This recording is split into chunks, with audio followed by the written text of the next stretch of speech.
नमस्कार. Doctor Mrs Kesari here. Welcome to the channel पोषण मीमांसा. आज मी एका अत्यंत दुर्लक्षित राहिलेल्या पदार्थाबद्दल बोलणार आहे.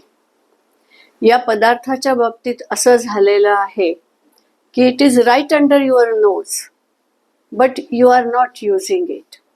मराठीत सांगायचं झालं तर काखेत कळसा आणि गावाला वळसा अशी ह्याची स्थिती झालेली आहे. आपल्या देशामध्ये जवळजवळ सर्व भौगोलिक भागांमध्ये ह्याचं पीक मुबलक प्रमाणात येतं आणि हे 12ही महिने उपलब्ध असतं. तरीही आपण त्याला फक्त उपासापुरतं मर्यादित ठेवलेलं आहे. अशा अर्थाने मी त्याला दुर्लक्षित असं म्हणते आहे.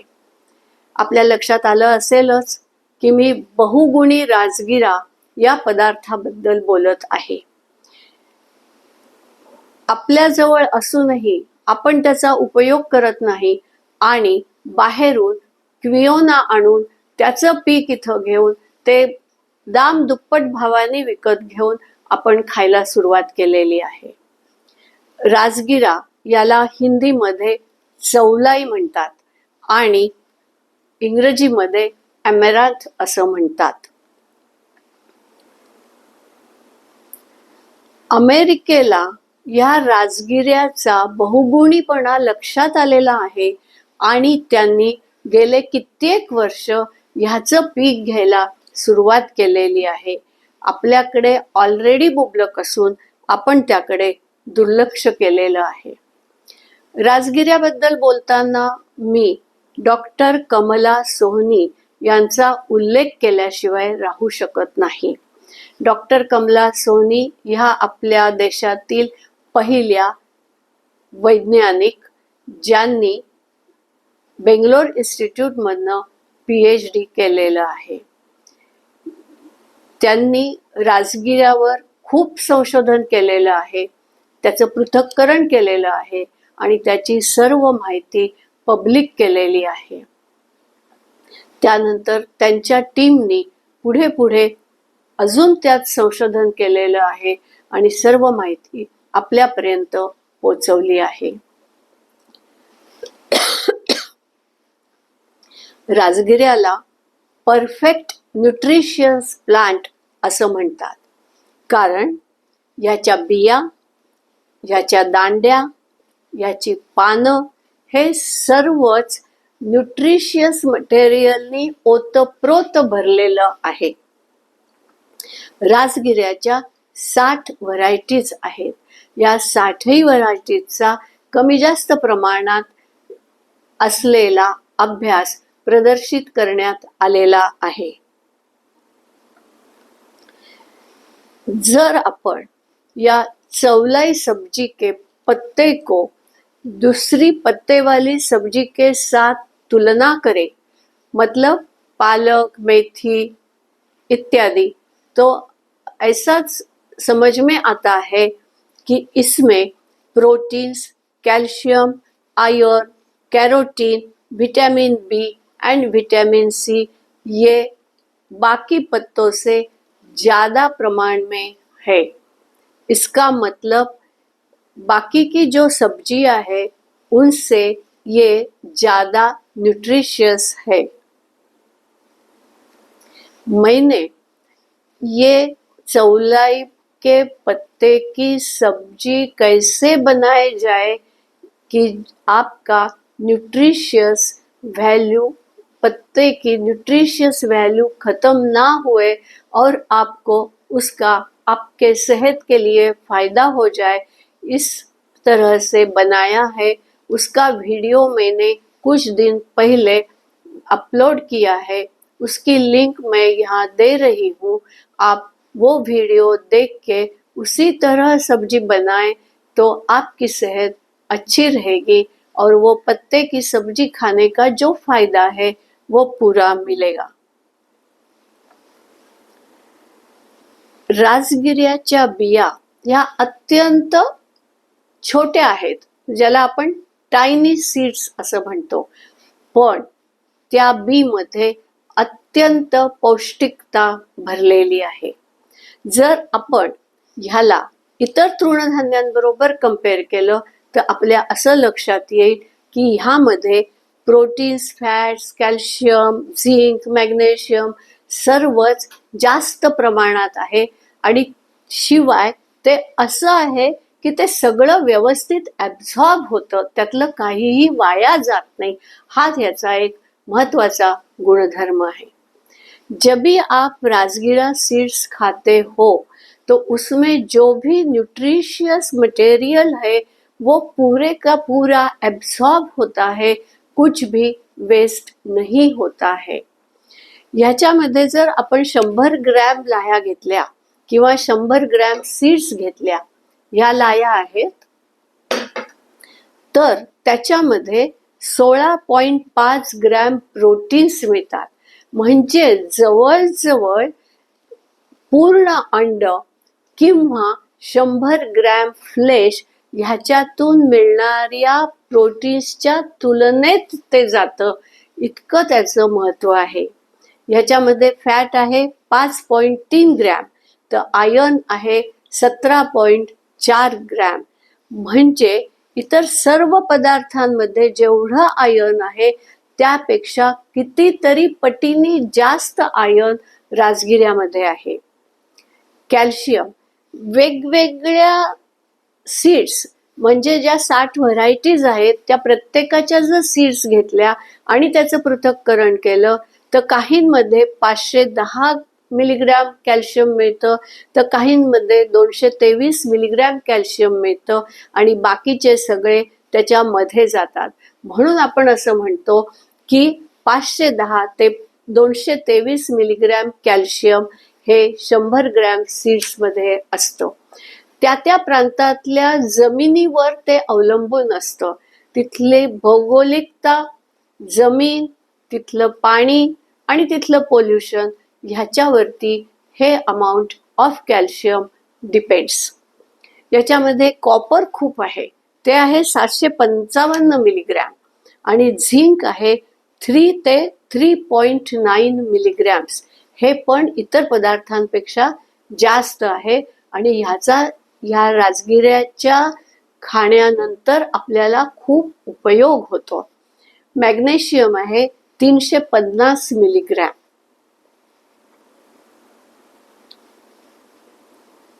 आता मी जसं म्हटलं की ह्याचे सगळेच भाग एडिबल आहेत, म्हणजे ह्याचा प्रत्येक भाग आपण खाऊ शकतो.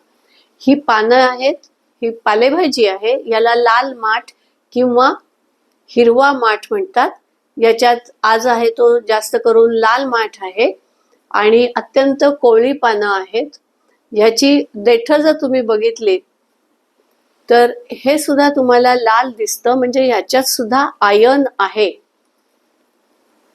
आता ही जी एक जुडी आहे, ही जुडी जर एकदा शिजवली तर घरातल्या 4 ते 5 माणसांना पुरेल एवढं आयर्न, कॅल्शियम ह्याच्यातून मिळेल. तसं झिंक आणि मॅग्नेशियम मिळेल की ज्याचा त्यांना उपयोग होणार आहे. आता सीड्स ह्या कच्च्या खाता येत नाहीत, त्याच्यावर काहीतरी प्रक्रिया करावी लागते, म्हणून त्याच्या लाह्या करतात. ह्या लाह्या आहेत, लाह्या खाल्ल्यानंतर त्यातली सर्व पौष्टिकता तशीच राहते. आता काही जणांना नुसत्या लाह्या आवडत नाहीत, त्यांना त्याच्यात साखर किंवा गूळ घालून खायचं असतं, तर ते असे लाडू करून खातात. होप की you are able to see it. आता सध्या प्रोटीन बारचं प्रस्त आहे. जिकडं तिकडं तुम्हाला प्रोटीन बार दिसतील, तर राजगिऱ्याचा सुद्धा प्रोटीन बार तयार करण्यात आलेला आहे. ही आहे राजगिरा स्टिक्स, म्हणजेच राजगिरा प्रोटीन बार.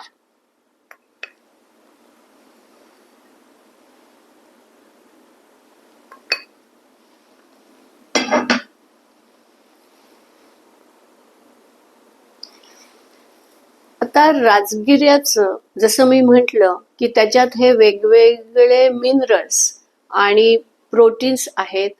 त्यांच्या संयोगामुळे त्याचं ॲब्झॉर्प्शन खूप चांगलं होतं. आणि जेव्हा एखाद्या पदार्थाचं ॲब्झॉर्प्शन चांगलं होतं तेव्हा त्याची बायोलॉजिकल व्हॅल्यू वाढते. बायोलॉजिकल व्हॅल्यू म्हणजे तुम्ही खाल्लेल्या पदार्थातले प्रोटीन्स जास्तीत जास्त प्रमाणात ॲब्झॉर्ब होतात की नाही, आणि ॲब्झॉर्ब झाल्यावर ते पूर्णपणे यूज होतात की नाही, शरीरासाठी वापरले जातात की नहीं, त्याला म्हणतात बायोलॉजिकल वैल्यू। जब भी आप कोई भी व्यंजन खाते हो तो उसमें जो प्रोटीन्स है वो इजीली एब्जॉर्ब होते हैं क्या, और होने के बाद उनका इस्तेमाल अपने शरीर के प्रोटीन्स के निर्मित के लिए हो सकता है या नहीं, ये जो डिसाइड करता है उसको बायोलॉजिकल वैल्यू बोलते हैं। जितना प्रोटीन ज़्यादा एब्जॉर्ब होगा, ज़्यादा इस्तेमाल होगा, उतनी उस व्यंजन की बायोलॉजिकल वैल्यू ज़्यादा होती है। जितने भी पदार्थ हम खाते हैं उसमें एग्स का बायोलॉजिकल वैल्यू मैक्सिमम है, वो है 93 to 96। इसका मतलब ये है कि एग्स का जो पाककृति तैयार की जाती है उस पे ये डिपेंड रहता है। आप उबाल के खा रहे हो, ऑमलेट करके खा रहे हो, उस पे ये डिपेंड रहता है कि उसका वैल्यू 93 होगा या 96 होगा, तो भी एग्स का वैल्यू मैक्सिमम है। यदि हम इसकी वैल्यू 100% समझ ले तो उसके साथ इतर व्यंजनों का तुलना करना जरूरी है। यदि हम गेहूं, चावल, ज्वारी, बाजरी अकेले खाते हैं, मतलब सिर्फ ये खाते हैं, उसके साथ दूसरा कोई मिलाते नहीं है, तो इसका biological value on an average 45 to 47 होता है। इसका मतलब 1 से 50% कम होता है। यदि आप राजगिरा की लाही या उसकी पाउडर दूसरे तृणधान्य से मिलाए तो उसकी बायोलॉजिकल वैल्यू एक्स के बराबर होती है, मतलब 100% होती है, वो 95-96 के नजदीक जाती है। जर तांदूळाचं पीठ आणि राजगिऱ्याचं पीठ किंवा तांदूळाच्या लाह्या, राजगिऱ्याच्या लाह्या, गव्हाचं पीठ, राजगिऱ्याच्या लाह्या, गव्हाच्या लाह्या, राजगिऱ्याच्या लाह्या, तसंच ज्वारीच्या, बाजरीच्या लाह्या किंवा पीठ आणि राजगिऱ्याचं लाह्या किंवा पीठ असं जर एकत्र केलं तर ह्या सर्व पदार्थांमधलं म्हणजे या मिक्स्ड आट्याचं मे बी एक तृणधान्य आणि राजगिरा किंवा सर्व तृणधान्य आणि राजगिरा असं जर मिक्स्ड आटा तयार केला आणि तो आपण खाल्ला तर त्यातले सर्वच्या सर्व प्रोटीन्स जवळजवळ ॲब्सॉर्ब होतात। एवढंच नाही तर त्या सर्व प्रोटीन्सचं आपल्या शरीरातल्या प्रोटीन्सच्या निर्मितीसाठी पूर्णपणे उपयोग होतो आणि त्यामुळे या मिश्रणाची म्हणजे मिक्स आट्याची बायोलॉजिकल व्हॅल्यू एक्सच्या जवळ जाते, म्हणजे मॅक्सिमम होते। आणि जेव्हा ही व्हॅल्यू मॅक्सिमम होते तेव्हा शरीराचं पोषण जास्त उत्तम होतं।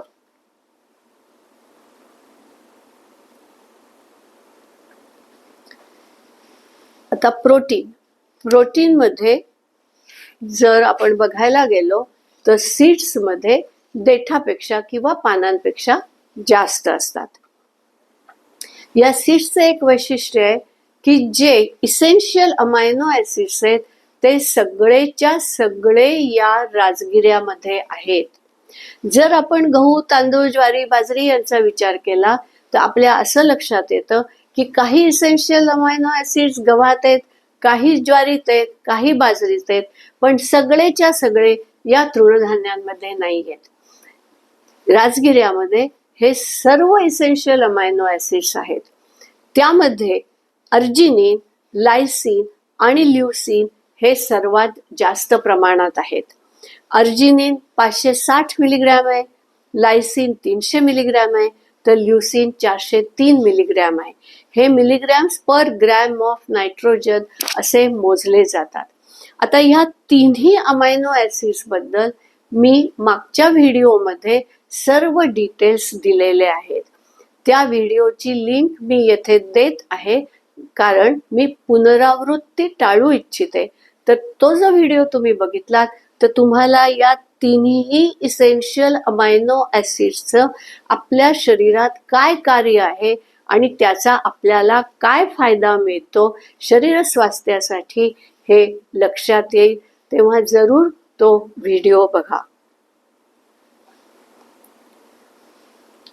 राजगिऱ्यामध्ये 5.2 ग्रॅम्स फॅट आहे. जर 100 ग्रॅम राजगिरा घेतला तर त्याच्यात एवढी फॅट आहे.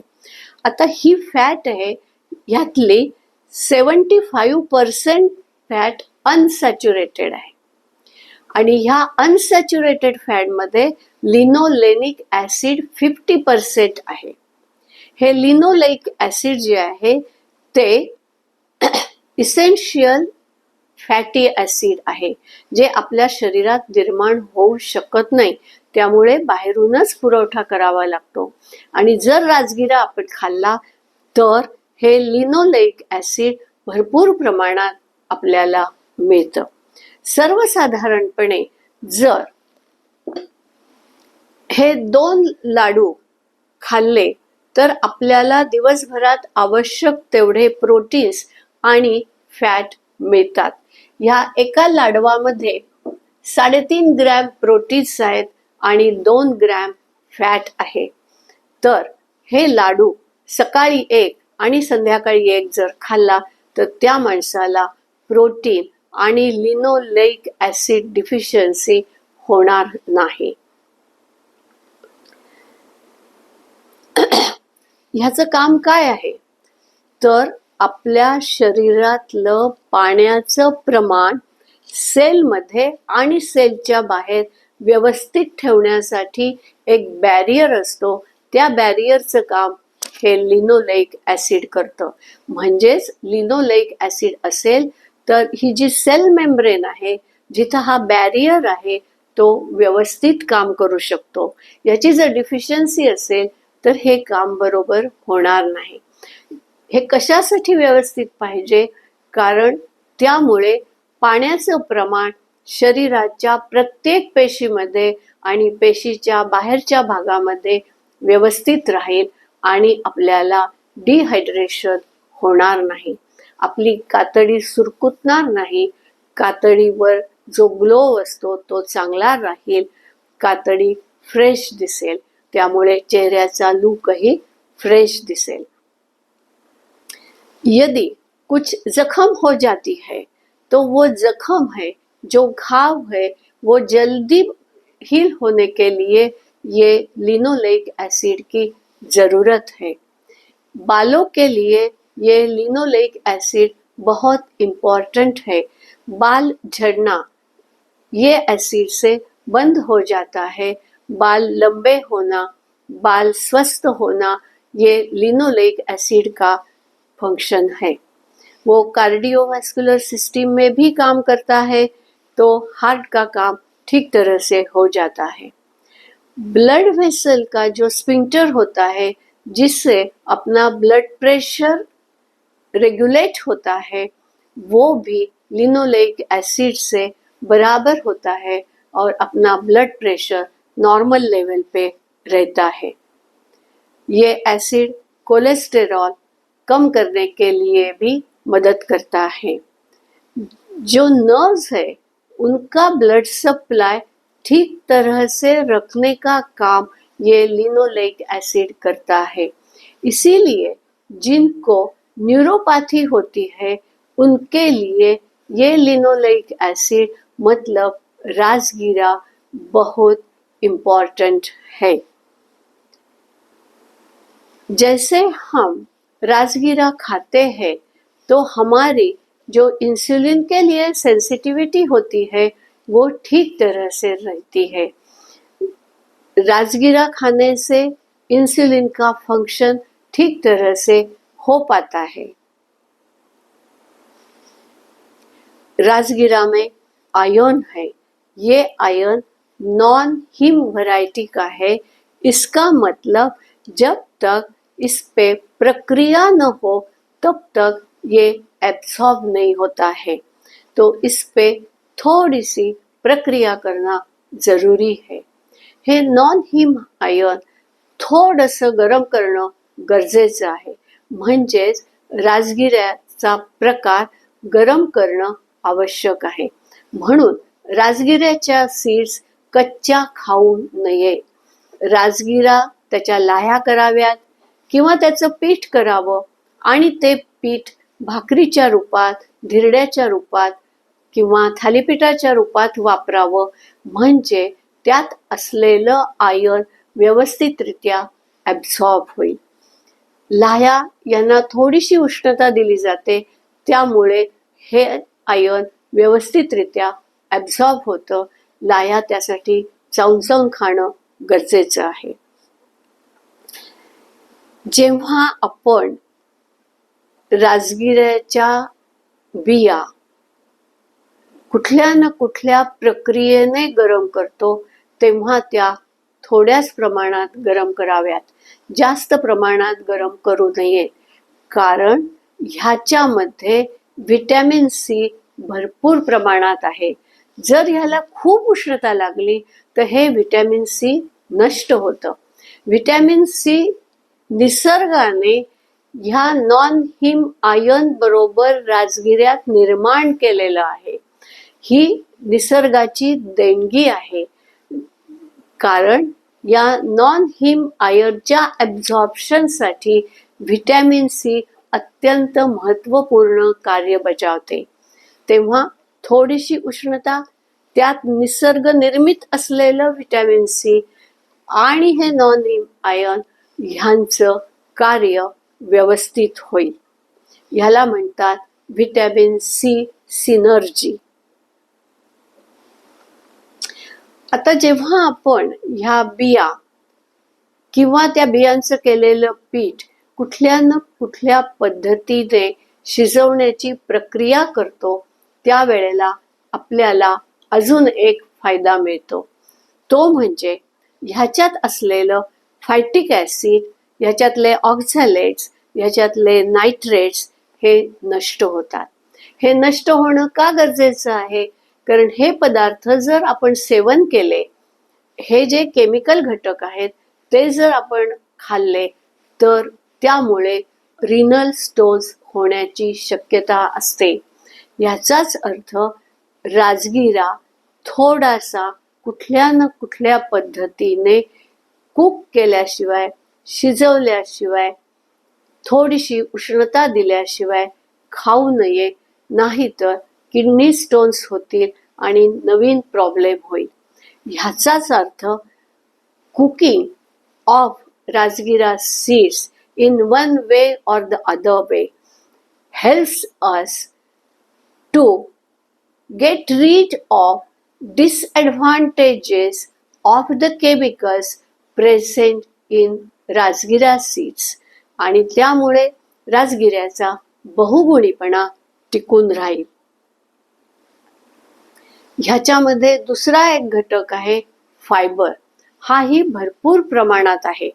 6 ते 7 ग्रॅम फायबर्स 100 ग्रॅम राजगिऱ्यामध्ये असतात।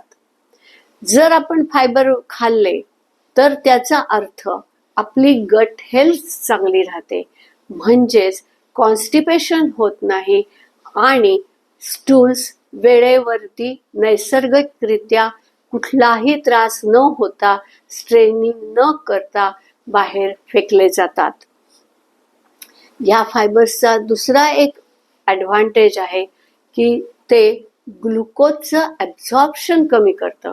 हे भरपूर प्रमाणात फायबर असल्यामुळे ग्लुकोज कमी प्रमाणात रक्तात शोषलं जातं आणि त्यामुळे ब्लड ग्लुकोज लेवल नियंत्रित राहते।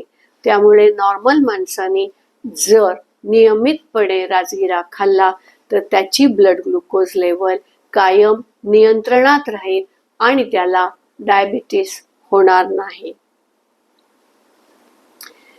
या सर्वांवरून आपल्या असं लक्षात येतं की राजगिऱ्याचे जे काय कंपोजिशन आहे, त्याच्यामधले जे काय घटक आहेत ते आपल्या प्रत्येक पेशीला उपयुक्त आहेत, प्रत्येक पेशीच्या आवरणाला म्हणजे सेल मेम्ब्रेनला उपयुक्त आहेत.